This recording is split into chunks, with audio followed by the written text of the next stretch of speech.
હું નિમિષા ભાવસાર મારી YouTube channel રૂડું રસોડુંમાં આપ સૌનું સ્વાગત કરું છું. આજે આપણે બીટનો હલવો બનાવીશું. નાના બાળકોને જો તમે બીટ આપશો તો નહીં ખાય. ઘણા મોટાઓને પણ બીટ નથી ભાવતું હતું અને ડ્રાયફ્રૂટ પણ ના ભાવે. જો શિયાળામાં તમે ડ્રાયફ્રૂટ નાખીને બીટનો હલવો બનાવીને આપશો તો બધાને ગમશે અને હેલ્થ માટે પણ સારું. તો એના માટે જોઈશે બીટ. બીટ એકદમ મોટું લેવાનું, જેટલું મોટું હશે એટલું ટેસ્ટમાં ગળ્યું અને સારું હશે. પછી દૂધ લેવાનું, મલાઈવાળું દૂધ લેવાનું, અને જો મલાઈવાળું ના હોય તો સાદું પણ ચાલે. આ ડ્રાયફ્રૂટનો પાવડર, આ ડ્રાયફ્રૂટનો ભૂકો, એમાં મેં બદામ, કાજુ અને અખરોટ લીધી છે. તમને જે ગમતું હોય એ લઈ શકાય. આવી રીતે અધકચરો ભૂકો કરવાનો. પછી ઘી લેવાનું બીટ શેકવા માટે, ખાંડ લેવાની, માવો લેવાનો, ઇલાયચી પાવડર. માવો લઈએ તો શું જલ્દી બની જાય. દૂધ હોય તો દૂધ ઉકાળવામાં વધારે વાર લાગે. હવે આપણે આ બીટ આપણે ઉપરથી છોલી નાખવાનું અને પછી છીણવાનું, કારણ કે ઉપરની છાલ થોડી કડક હોય એટલા માટે. આવી રીતે આપણે છીણી લેવાનું. છીણ એકદમ ઝીણી પણ નહીં અને બહુ મોટી પણ નહીં, મીડિયમ છીણી હોય એવી લેવાની. આવી રીતે હવે આપણે 2 ચમચી જેટલું ઘી લઈશું.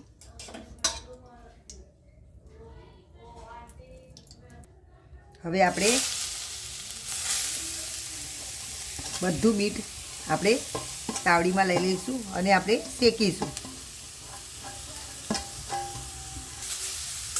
હવે આપણે આ બધી બીટની છીણ આપણે ઘીમાં શેકી લઈશું અને આને 60થી 70% જેટલી શેકવાની.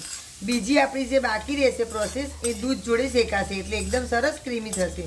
જો તમે વધારે શેકી લેશો અને દૂધ નાખ્યા પછી તમે હલાવશો તો એકદમ છીણ દેખાશે જ નહીં, બીટની લૂંદા જેવી થઈ જશે.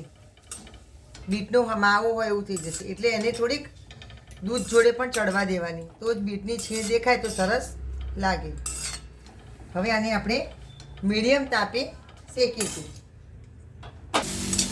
આ આપણી બીટની છીણ થોડીક થોડીક શેકાવા આવી ગઈ. બીટ આપણા હેલ્થ માટે બહુ જ સારું છે. હિમોગ્લોબિન ઓછું હોય તો એનું બ્લડ કાઉન્ટ તમારા એકદમ સરસ વધારી દે બીટ ખાવાથી. અને બીટમાં ફાઈબર વધારે હોય તો એ તમારે પેટ માટે પણ સારું.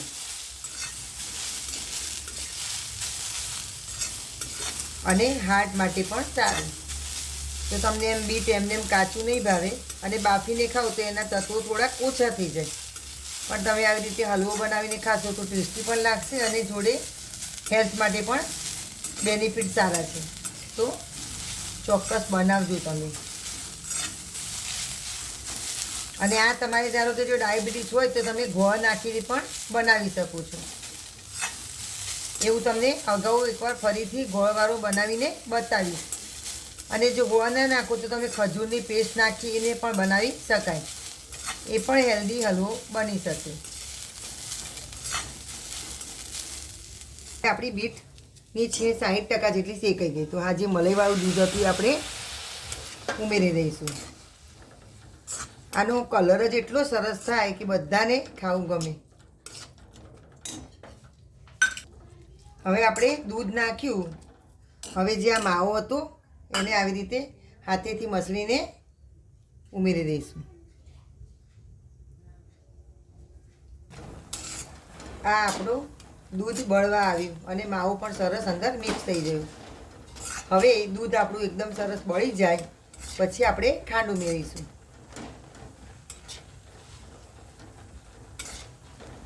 હવે આપણે ખાંડ ઉમેરીશું. દૂધ એકદમ બળવા આવે પછી જ ખાંડ નાખવાની. હવે અહીંયા જો 1 વાટકી બીટની છીણ હોય તો અડધીથી પોણી વાટકી જેટલી નાખવાની. આમ તો બીટ મોટું લો તો સ્વીટ હોય એટલે અડધી વાટકી ખાંડ પણ ચાલે, પણ જો તમારે ગળ્યું વધારે ભાવતું હોય તો પોણી વાટકી લેવાનું.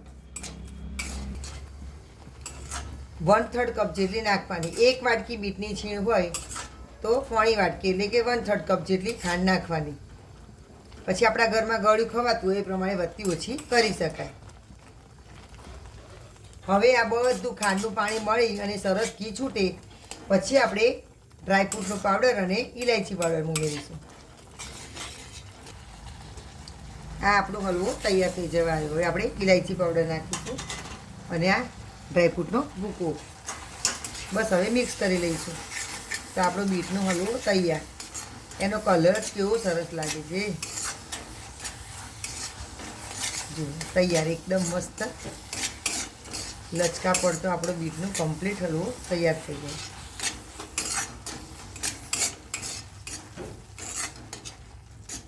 જો એકદમ મસ્ત તૈયાર. આપણે ગેસ ઓફ કરી અને સર્વ કરીશું.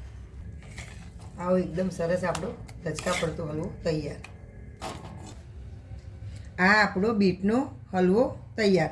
આપણી હેલ્ધી એકદમ વાનગી તૈયાર. તો મારી આ વાનગી પસંદ આવી હોય તો મારી ચેનલ રૂડુ રસોડુને સબસ્ક્રાઈબ કરશો અને બેલ આઇકોન પર પ્રેસ કરશો તો તમને આવનારી વધુ વાનગીઓ જોવા મળે. અને તમારા ફ્રેન્ડ સાથે શેર કરવાનું ભૂલતા નહીં.